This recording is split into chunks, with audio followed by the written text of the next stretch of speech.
मैं थोड़ा यहाँ घूमने आया था एक जगह दोस्त का घर, तो जाते जाते सोचा कि पेरेंटिंग का ऊपर में और एक वीडियो बनाता चलूँ। वैसे पेरेंटिंग के ऊपर में मैंने एक वीडियो, कई सारा वीडियो बना चुका हूँ, कई सारा वीडियो मेरा पेरेंटिंग के ऊपर है। तो ये एक नया वीडियो 1 सेकेंड। तो आज मैं सिर्फ एक ही पॉइंट को डिस्कस करूँगा, and regarding sound parenting. So I have made many videos on this topic, so you can check it out. But now I'm going to talk about something else. It's all about parenting, but I'm going to talk about siblings.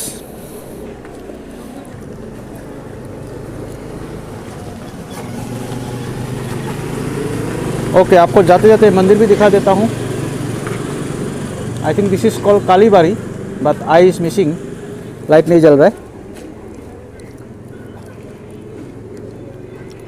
तो ये काली मंदिर है, बंगाली लोगों का काली मंदिर. तो यहाँ पे दुर्गा पूजा वगैरह होता है. मेरा कई सारा वीडियो जो पेरेंटिंग के ऊपर में उसका थोड़ा देख लीजिएगा चैनल में. फिलहाल जो मैं टॉपिक पे बात करने वाला हूँ वो है रिगार्डिंग सिबलिंग्स. तो अगर मान लीजिए किसी का 2 या 3 या 4 बच्चा है, तो समटाइम्स क्या होता है कि उसमें से कोई एंट्रेंस एग्ज़ाम या फिर यूपीएससी या पीसीएस जो कॉम्पिटिटिव एग्ज़ाम्स है उसके लिए प्रिपरेशन कर रहा होता है. तो जब प्रिपरेशन कर रहा होता है तो एट दैट टाइम उसको थोड़ा स्पेशल अटेंशन चाहिए. Mostly it's not about money, it's about support, emotional support, encouragement, motivation. ये उसको चाहिए होता है, क्योंकि अगर आप उसको पढ़ा रहा है तो ऑब्वियसली आप तो उसको फाइनेंस कर ही रहे हैं किताबें खरीदने के लिए और कोचिंग क्लासेस के लिए. बट आपको स्पेशल अटेंशन जो मैं कहने वाला हूँ ये थोड़ा सा डिस्टर्बिंग है, बट आप ध्यान देकर थोड़ा सुनिएगा. Since 2004 I have been interacting with many students. I think so far I have interacted with thousands of them and I have read their mind. So through my interaction and discussion with them, I came to know about certain things. What are the precautions you have to take while bringing up many children. Okay, अगर आपका मान लीजिए 3-4 बच्चा है तो उसमें से you have to be very careful actually. आप कभी कभी क्या होता है तीनों को बराबर ट्रीटमेंट नहीं कर सकता है. वैसे हर माँ बाप कहता है कि हर बच्चा को हम लोग बराबर ट्रीटमेंट करता है, which is good, but certain times क्या होता है कि आपको थोड़ा सा पार्शियलिटी करना पड़ेगा, थोड़ा सा बायस होना पड़ेगा, और वो उनका भलाई के लिए ही है. मान लीजिए आपका अगर एक बेटा या बेटी यूपीएससी या पीसीएस का तैयारी कर रहा है या फिर मान लीजिए एंट्रेंस एग्ज़ाम का तैयारी कर रहा है, तो एट दैट टाइम क्या होता है कि सिबलिंग्स डिस्टर्बेंस होता है. अपना ही भाई बहन जो है उसके लिए डिस्टर्बेंस हो सकता है. अगर वो पढ़ाई कर रहा है तो एट दैट टाइम उसका माइंड डिस्ट्रैक्ट हो सकता है पढ़ाई से और चीज़ों के प्रति.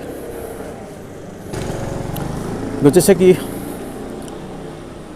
अगर सिबलिंग्स क्या होता है कि जनरली साथ में टाइम पास करता है, मान लीजिए चेस खेलता है या लूडो खेलता है या कोई और गेम्स वगैरह साथ में मिलकर खेलता है, और क्योंकि सिबलिंग्स में बहुत इंटीमेट रिलेशनशिप होता है, तो ऑब्वियसली जिसका भी एग्ज़ाम नहीं है वो तो फ्री माइंड है, कोई प्रिपरेशन भी नहीं कर रहा है.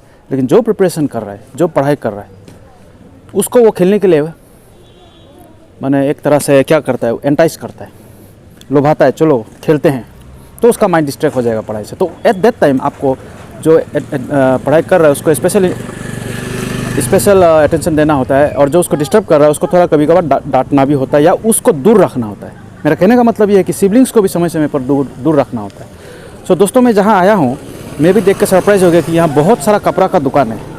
आप देख सकते हैं ठंडा दिन के लिए. तो मैं टॉपिक से थोड़ा बाहर आ गया, फिर भी आपको दिखा देता हूँ.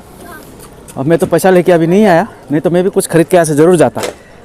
तो ये देख के मुझे बहुत खुश लगा. यहाँ बहुत सारा दुकानें हैं, तो चलिए देखते हैं आपके साथ कि यहाँ पर क्या क्या है. It's a kind of mini market friends.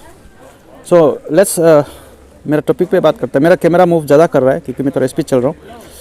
Anyway, मैं साउंड को तो एनहांस करके थोड़ा डालूँगा.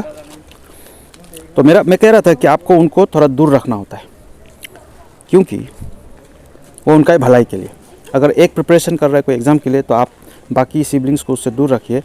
और उसमें वो कुछ बच्चा होता है, उसका नेचर का हिसाब से आपको चलना पड़ता है. कुछ बच्चा जो होता है बहुत ही हॉटी नेचर का होता है, ज़िद्दी.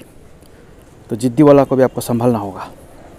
छोटा भाई, बड़ा भाई, है ना, कोई अगर छोटा भाई ही क्यों ना हो, अगर वो किसी एग्ज़ाम के लिए, इवन मामूली एग्ज़ाम भी, मान लीजिए यूपीएससी APCS नहीं होकर भी मान लीजिए क्लास 10 या 12 का प्रिपरेशन कर रहा है, या इवन LDC UDC या कोई ऐसा इस तरह से कॉम्पिटिटिव एग्ज़ाम का, तो आपको उसको थोड़ा स्पेशल अटेंशन देना चाहिए, स्पेशल प्यार देना चाहिए। और कोई दूसरा जो उसका सिबलिंग है वो इतना पढ़ाई लिखाई नहीं करता है, या करता भी है तो उस समय वो नहीं कर रहा है, और वो एक डिस्टर्बेंस क्रिएट हो जाता है। So you have to be careful, you have to separate them for time being. तो मैंने पाया है कि ये, क्योंकि बाद में अब मैंने कुछ साइकोलॉजिस्ट का ये भी कहना है ना कि अगर आगे बढ़ना है तो आपको you have to be selfish. Selfish not in the way that कि आप सेल्फ सेंटर्ड वाला सेल्फिश नहीं, मतलब मैं ही खाऊंगा, मैं ही जीऊँगा, मेरा ही सब कुछ समझना है, ऐसा मैं नहीं कह रहा हूँ।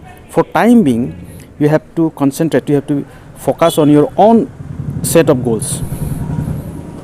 क्योंकि इसमें सिबलिंग्स जो होता है, अपने ही भाई बहन, कभी कभी बहुत डिस्टर्बेंस हो जाता है पढ़ाई लिखाई में, कुछ इमोशनल बात हो जाता है।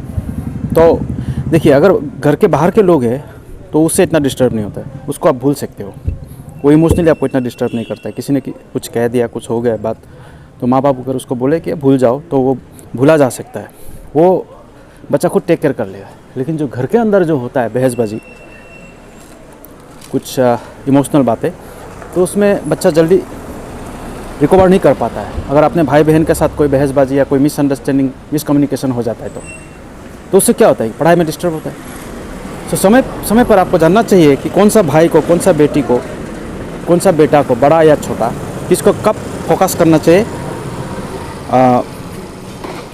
तो मैं इस तरफ चलता हूँ, and from this side I will go. तो फ्रेंड्स, मैं जब भी बाहर साइड आ जाता हूँ नॉइज़ बहुत हो जाता है, क्योंकि कोई ना कोई गाड़ी अगल बगल से गुजरता रहता है, और मेरा कैमरा भी बहुत ज़्यादा मूव हो जाता है। बट एनीवे, यहाँ पे पिक्चर्स, वीडियो क्वालिटी इंपॉर्टेंट नहीं है, लेकिन मैं जो बात कह रहा हूँ मैं चाहता हूँ कि आप उस पर ध्यान दें।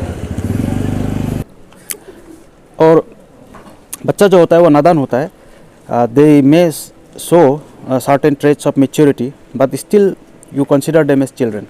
You don't have to tell them, but you know they are your children. So sometimes they don't know. Sometimes they don't know how to behave with their own siblings, brothers and sisters. Okay? So वो तो वही करेगा, नादान होता है तो नादानी करेगा, बचकाना करेगा, है ना। तो आपको समझना होगा, उनको सेपरेट करना आपका काम है, ताकि उसका पढ़ाई अच्छा से हो, वो कोई एग्ज़ाम्स के लिए अच्छे से प्रिपेयर करे।